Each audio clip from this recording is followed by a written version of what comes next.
నమస్కారం I witness news కి స్వాగతం. హెడ్లైన్ చూద్దాం. కేంద్రం నుంచి ఏపీకి 80,000 కోట్లు. కేంద్ర మంత్రి కీలక వ్యాఖ్యలు. రాయలసీమ పర్యటనకు సీఎం చంద్రబాబు. ఆగస్టు 1న శ్రీ సత్యసాయి జిల్లా మడకశిర టూర్. పింఛన్లు పంపిణీ చేయనున్న ముఖ్యమంత్రి. ఏపీలో ఇళ్ల నిర్మాణానికి సంబంధించి కీలక నిర్ణయం. ఇవాళ అధికారులతో సీఎం చంద్రబాబు సమావేశం. ఒక్కొక్కరికి 4 లక్షలు అందించాలని నిర్ణయం.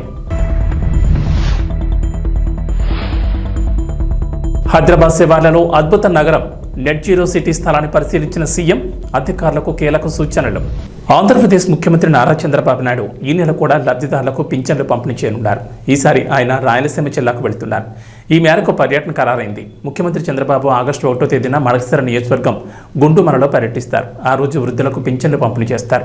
ముఖ్యమంత్రి పర్యటన ఏర్పాట్లపై జిల్లా కలెక్టరేట్లో అధికారులు, ప్రజాప్రతినిధులతో మంత్రి సవిత, ఎమ్మెల్యేలు ఎంఎస్ రాజు, సింధూరారెడ్డి, కందికుంట వెంకటప్రసాద్, జిల్లా కలెక్టర్ చేతన్, ఎస్పీ రత్నలు ప్రత్యేక సమీక్ష నిర్వహించారు.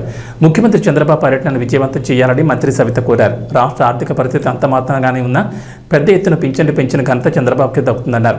ముఖ్యమంత్రి చంద్రబాబు ఎటువంటి ఆర్భాటాలు లేకుండా వృద్ధుల ఇంటి వద్దకు వెళ్లి ఎన్టీఆర్ పెన్షన్లను పంపిణీ చేస్తారన్నారు. సీఎం చంద్రబాబు పర్యటనలో ఎటువంటి లోటుపాట్లు లేకుండా జాగ్రత్తలు తీసుకోవాలని జిల్లా అధికారులకు సూచించారు.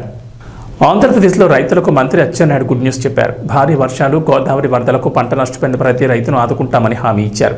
అలాగే గత ప్రభుత్వం రైతుల నుంచి కొనుగోలు చేసిన ధాన్యానికి డబ్బులు ఇవ్వకుండా 1,680 కోట్ల బకాయిలు ఉంచిందని మంత్రి తెలిపారు. వారం రోజుల్లో ధాన్యం బకాయిలు 680 కోట్లు రైతుల ఖాతాలో జమ చేస్తామని మంత్రి తెలిపారు. ఏపీ మంత్రులు అచ్చెన్నాయుడు, కందుల దుర్గేష్, వంగలపూడి అనిత, వాసంశెట్టి సుభాష్లు తూర్పుగోదావరి, డాక్టర్ బిఆర్ అంబేద్కర్ కోనసీమ జిల్లాల్లో పర్యటించారు. అలాగే వరద ముప్పును గురైన వరిచేలు, దెబ్బతిన్న ఏటికట్లను పరామర్శించారు. ప్రతి ఏటా వచ్చే ఈ సమస్యలకు శాశ్వత పరిష్కారాలు చూపుతామన్నారు. 4 మంత్రులు నిడదవోలు నియోజకవర్గంలోని సూర్యరావుపాలెం, కాల్దారి, తాళ్లపాలెంలో స్వయంగా రైతులతో మాట్లాడారు. గత ప్రభుత్వ హయాంలో కనీసం పూడికి తేలేదని, గట్టు మట్టి మాయమైందని రైతులు మంత్రులకు తెలిపారు. అలాగే కేగంగవరం మండలం సుందరపల్లిలో దెబ్బతిన్న ఏటిగట్టును, సీతానగర్ మండలం రాపాకలో దెబ్బతిన్న పంటలు, కోటిపల్లిలోని ముంపు ప్రాంతాల ఫోటోలను మంత్రి పరిశీలించారు. యుద్ధ ప్రాతిపదికన గండ్లు పూడ్చి మరమ్మతులు చేయాలని అధికారులకు సూచించారు. రివ్యూ చేస్తున్నాం. ఏ శాఖ చూసినా సరే ఆ శాఖని చిన్న భిన్నం చేసి అస్తవ్యస్తం చేసి మొత్తం అప్పులు పాలు చేశారు. అలాగని చెప్పి ఎంత ప్రేమతో అభిమానంతో మమ్మల్ని అధికారంలోకి తీసుకొస్తే చేతులు పట్టుకొని మేము ఉండడానికి ఇష్టపడడం లేదు. ఏదో ఒక రకంగా సహాయం చేయాలి. అందులో ఒక బెస్ట్ ఎగ్జాంపుల్ మేము వచ్చేసి రైతులు ధాన్యాన్ని కొని 1,680 కోట్లు గత ప్రభుత్వం దిగిపోయాయి. మేము అధికారంలోకి వచ్చిన తర్వాత నాకు రోజుకు 100,000 ఫోన్లు. మా సివిల్ సప్లై మినిస్టర్కి అయితే ఇంక మెంటల్ ఎక్కించారు. అంతమంది ఫోన్లు చేస్తున్నారు. చేతిలో డబ్బు లేదు. అందులో సివిల్ సప్లై కార్పొరేషన్ మీద 39,000 కోట్ల రూపాయలు అప్పులు ఆడేశారు. మళ్ళీ ఆ కార్పొరేషన్ కూడా అప్పు తీసుకోవాలంటే ఆవిడ అప్పు ఇవ్వడం లేదు. అందుకే ముఖ్యమంత్రి గారు స్పెషల్గా దాని మీద దృష్టి పెట్టి నాబార్డ్ నుంచి 1,000 కోట్ల రూపాయలు అప్పు తీసుకొని మీ అందరికీ 1,000 కోట్లు మీ అకౌంట్లో వేసాం. ఇంకా 680 కోట్లు మీకు బాకీ. ఆంధ్రప్రదేశ్ కేంద్ర ప్రభుత్వాలు మరో ముఖ్యమైన నిర్ణయం తీసుకున్నాయి. ప్రధానమంత్రి ఆవాస్ యోజన 2.0 పథకానికి సంబంధించి 2024-25 నుంచి అమలు చేయనున్న మార్గదర్శకాలను సవరించారు. ఈ మేరకు అన్ని రాష్ట్ర ప్రభుత్వాలు తమ వాటా నిధుల్ని కేటాయించాల్సిందేనని కేంద్రం తెలిపింది. ఎన్నికలకు ముందే ఈ పథకానికి సంబంధించిన డ్రాఫ్ట్ గైడెన్స్ను ఎన్నికల ముందే కేంద్రం రాష్ట్ర ప్రభుత్వాలకు పంపింది. ప్రధానమంత్రి ఆవాస్ యోజన పథకం కింద కొత్తగా ఎంపిక చేసే లబ్ధిదారులకు సంబంధించి వివరాలు ఇలా ఉన్నాయి. ఇకపై రాష్ట్రంలో ఒక్కో ఇంటి నిర్మాణానికి 4 లక్షలు అందించనున్నారు. 4 లక్షల్లో కేంద్రం తన వాటాగా 2.50 లక్షలు అందిస్తే రాష్ట్ర ప్రభుత్వం వాటాగా ఖచ్చితంగా మరో 1.50 లక్షలు ఇవ్వాల్సి ఉంటుంది. రాష్ట్ర ప్రభుత్వం సాంకేతికతను వినియోగించి చేపట్టే నిర్మాణాలకు కేంద్రం అదనంగా మరికొంత సాయాన్ని కూడా అందిస్తుంది. దీనికి సంబంధించి కేంద్ర మంత్రివర్గం ఆమోదం తర్వాత దాదాపు ఇదే సాయం ఖరారయ్యే అవకాశం ఉందని చెబుతున్నారు. ముఖ్యమంత్రి చంద్రబాబు ఇవాళ గృహ నిర్మాణంపై నిర్వహించనున్న సమీక్షలో అధికారులు ఇదే విషయాన్ని నివేదిక అందించనున్నారు. కేంద్రంలో ఉన్న ఎన్డీఏ కూటమి ప్రభుత్వంలో కీలక భాగస్వామిగా టీడీపీ ఉండడంతో ఏపీకి ప్రాధాన్యం దక్కుతోంది. ఉన్నవే ఇచ్చారంటూ ఏపీ సీఎం చంద్రబాబు నాయుడు చెప్తున్నప్పటికీ గతంతో పోలిస్తే సంకీర్ణ ప్రభుత్వంలో ఏపీకి పెద్దపీట దక్కుతోందని విశ్లేషకులు అభిప్రాయపడుతున్నారు. ముఖ్యంగా ఏపీ రాజధాని అమరావతికి బడ్జెట్లో 15,000 కోట్ల ప్రత్యేక సాయం అనేది సంకీర్ణ ప్రభుత్వంలో టీడీపీ కీలకంగా ఉండడం వల్లే సాధ్యమైందనేది బహిరంగ రహస్యం. అయితే రాజధాని అమరావతి నిర్మాణానికి కేంద్రం ఈ స్థాయిలో నిధులు కేటాయిస్తుందని సాక్షాత్తు కేంద్ర మంత్రి ఊహించలేదట. ఈ విషయం ఎవరో కాదు, ఆయనే స్వయంగా వెల్లడించారు. అమరావతి నిర్మాణానికి కేంద్రం 15,000 కోట్లు ఇస్తుందని ఎవరు ఊహించలేదని కేంద్ర గ్రామీణాభివృద్ధి శాఖ సహాయ మంత్రి పెమ్మసాని చంద్రశేఖర్ అన్నారు. గుంటూరు ఎంపీ స్థానం నుంచి టీడీపీ తరఫున గెలిచిన పెమ్మసాని చంద్రశేఖర్ కేంద్రంలో సహాయ మంత్రి పదవి చేపట్టారు. తాజాగా అమరావతికి 15,000 కోట్లు ప్రత్యేక సాయం ప్రకటించడంపై ఆయన స్పందించారు. ఈ రేంజ్లో ప్రకటన ఉంటుందని ఊహించలేదని పెమ్మసాని అన్నారు. అలాగే పోలవరం జాతీయ ప్రాజెక్టు కూడా నిధులు కేటాయిస్తామని చెప్పారన్న పెమ్మసాని 3 ఏళ్లలో పోలవరం పూర్తయ్యేలా కేంద్ర ప్రభుత్వం చర్యలు తీసుకుంటుందన్నారు.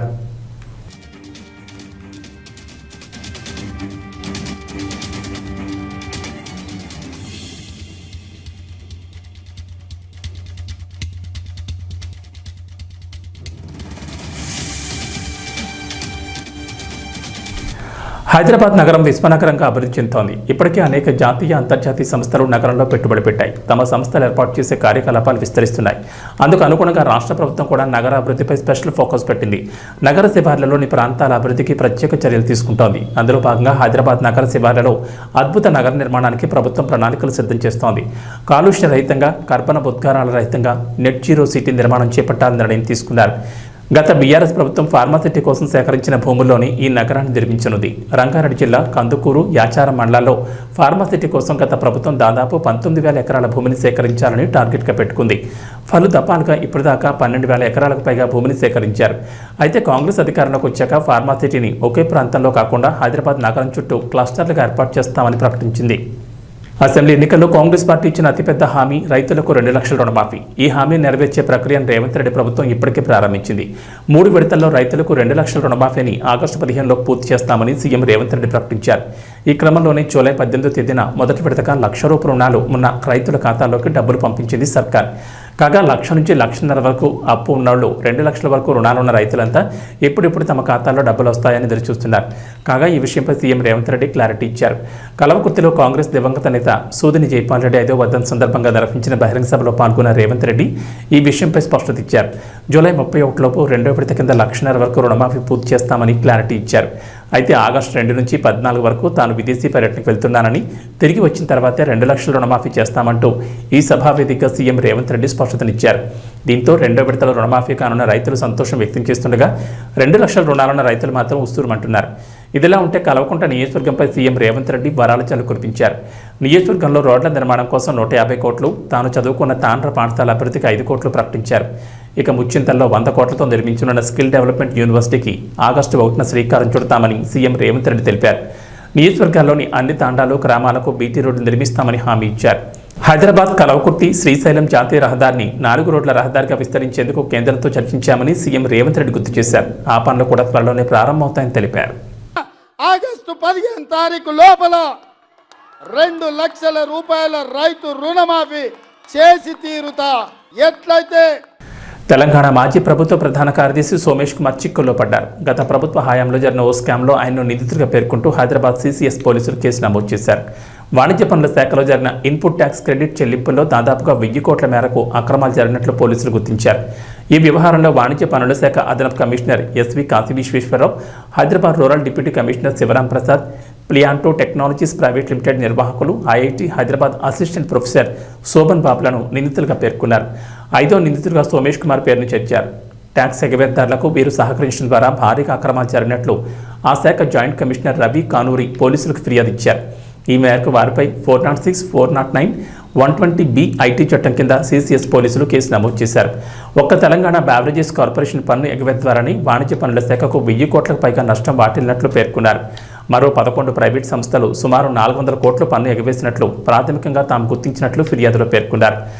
ఐజీఎస్టీలో అక్రమాలను గుర్తించకుండా సాఫ్ట్వేర్లో మార్పులు చేశారని, తద్వారా ప్రభుత్వ ఖజానాకు భారీగా నష్టం వాటిల్లినట్లు వివరించారు.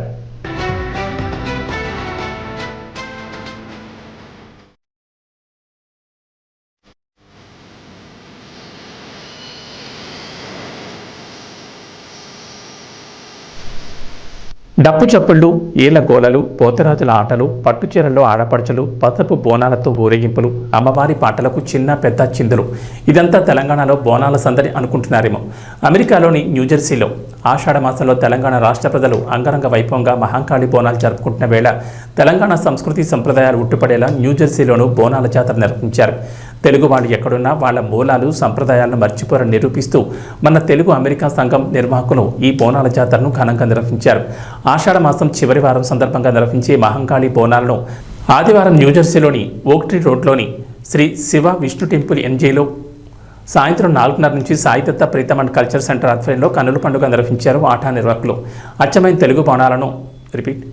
అచ్చమైన తెలంగాణ బోనాలను తలపించేలా డప్పు చెప్పులతో బోనాల ఊరేగింపు, ఏలకోరలతో పోతరాజులు చేసే విన్యాసాలు, అమ్మవారి పాటలకు చిన్న పెద్ద నృత్యాలు చేస్తూ బోనాల జాతరను ఎంతో కోలాహలంగా నిర్వహించారు. పారిస్ ఒలింపిక్స్ 2024 ప్రారంభ వేడుకలు అట్టహాసంగా పూర్తయ్యాయి. మొత్తం 206 దేశాల నుంచి 10,500 మంది అథ్లెట్లు, పలు దేశాల అధినేతలు, ప్రతినిధులతో పాటు లక్షలాది మంది ప్రేక్షకులు ఈ ఓపెనింగ్ సెరమనీకి హాజరయ్యారు. ఒలింపిక్స్ ప్రారంభ వేడుకలతో సెన్ నది తీరంలో సందడి వాతావరణం నెలకొంది. ఈ క్రమంలోనే సెన్ నదిలోనే క్రీడాకారుల పరేడ్ సాగింది. ఇక భారత అథ్లెట్ టీంకు నాయకత్వం వహించిన మన తెలుగు అమ్మాయి పివి సింధు భారత మువ్వన్నెల జెండాను చేతపట్టి ముందుండి క్రీడాకారులు నడిపించింది. మరో అథ్లెట్ శరత్ కమల్తో కలిసి ఫ్లాగ్ బేరర్గా పివి సింధు వ్యవహరించింది. భారత్ జెండాను పట్టుకుని చీరకట్టు సాంప్రదాయ దుస్తుల్లో మెరిసిపోయిన మన క్రీడాకారులను చూసి కోట్లాది మంది భారతీయులు పథకాలు సాధిస్తారని ధీమా వ్యక్తం చేస్తున్నారు. ఎప్పుడు స్పోర్ట్స్ డ్రెస్లో కనిపించే పివి సింధు ఇలా చీరకట్లో కనిపించడంతో అచ్చ తెలుగు అమ్మాయిలా అనిపించింది. అయితే ఈ ఓపెనింగ్ సెరమనీలో భారత క్రీడాకారులు ధరించిన దుస్తులపై సోషల్ మీడియాలో పలు అభ్యంతరాలు వ్యక్తమవుతున్నాయి. దుస్తుల నాణ్యత, డిజైన్ సరిగ్గా లేదని కామెంట్లు చేస్తున్నారు. ఇక ఆ దుస్తులను భారతీయ ప్రముఖ డిజైనర్ తరుణ్ తహిలియన్కి చెందిన లగ్జరీ బ్రాండ్ రూపొందించింది. రెడీ టు వేర్ లేబుల్ తస్వా ఆధ్వర్యంలో ఈ దుస్తులను రూపొందించారు. కాషాయం, ఆకుపచ్చ, తెలుపు రంగులతో త్రివర్ణ పతాకం పోలి ఉండేలా తయారు చేశారు. ఇక వాతావరణ విషయానికి వస్తే తెలంగాణలో గత వారం 10 రోజులుగా వర్షాలు కురుస్తూనే ఉన్నాయి. దీంతో రాష్ట్రంలోని వాగులు, వంకలు పొంగి పొర్లుతున్నాయి. జలాశయాలు, చెరువులు నిండుకుండలను తలపిస్తున్నాయి. ప్రాజెక్టులోకి భారీగా వరద నీరు వచ్చేరింది. అయితే ఇప్పట్లో వర్షాలు రాష్ట్రాన్ని వీడేలా కనిపించడం లేదు. తెలంగాణకు మరోసారి వర్షం హెచ్చరికలు జారీ చేశారు హైదరాబాద్ వాతావరణ కేంద్రం అధికారులు. రాష్ట్రంలో మరో 2 రోజుల పాటు వర్షాలు కురుస్తాయని చెప్పారు. ఉత్తర బంగాళాఖాతంలో ఏర్పడిన అల్పపీడన ప్రభావంతో రాష్ట్రంలో వర్షాలు కురుస్తాయన్నారు. రాజన్న సిరిసిల్ల, వరంగల్, కామారెడ్డి, కరీంనగర్, మంచిర్యాల, హనుమకొండ, జగిత్యాల, భూపాలపల్లి, ములుగు, నిర్మల్, పెద్దపల్లి, నిజామాబాద్ జిల్లాలో ఇవాళ భారీ వర్షాలకు ఛాన్స్ ఉందన్నారు. ఈ మేరకు ఆయా జిల్లాలకు ఎల్లో అలర్ట్ జారీ చేశారు. మహబూబ్ నగర్, నారాయణపేట, వికారాబాద్, నల్గొండ, రంగారెడ్డి, మెదక్, సంగారెడ్డి, సూర్యాపేట, యాదాద్రి భువనగిరి, నాగర్ కర్నూలు జిల్లాలో ఓ మోస్తరు వర్షాలు కురిసే అవకాశం ఉందన్నారు. వర్షానికి తోడు భారీగా ఈదురుగాలులు వీస్తాయని అధికారులు వెల్లడించారు. హైదరాబాద్లో ఉదయం పొడి వాతావరణం ఉంటుందని, మధ్యాహ్నం తర్వాత లేదా సాయంత్రానికి నగర వ్యాప్తంగా జల్లులు కురిసే అవకాశం ఉన్నట్లు తెలిపారు. వ్యాప్తంగా కుండపోత వర్షాలు కురుస్తాయని హెచ్చరించింది. ముఖ్యంగా నిజామాబాద్, కామారెడ్డి, ఆదిలాబాద్, నిర్మల్, ఆసిఫాబాద్, మెదక్లో ఈదురుగాలులతో భారీ నుంచి అతి భారీ వర్షాలు కురిసే అవకాశం ఉన్నట్లు హైదరాబాద్ వాతావరణ కేంద్రం ప్రకటించింది. ఈ మేరకు ఆయా జిల్లాలకు అలర్ట్ జారీ చేసింది. హైదరాబాద్తో పాటు జగిత్యాల, మెదక్, రాజన్న సిరిసిల్ల, సిద్దిపేట, కరీంనగర్, హనుమకొండ, జనగాం, వరంగల్, మహబూబాబాద్, నాగర్ కర్నూల్, వనపర్తి జిల్లాలకు ఎల్లో అలర్ట్ జారీ చేసింది. భారీ వర్షాల నేపథ్యంలో ప్రజలు అప్రమత్తంగా ఉండాలని వాతావరణ శాఖ సూచించింది.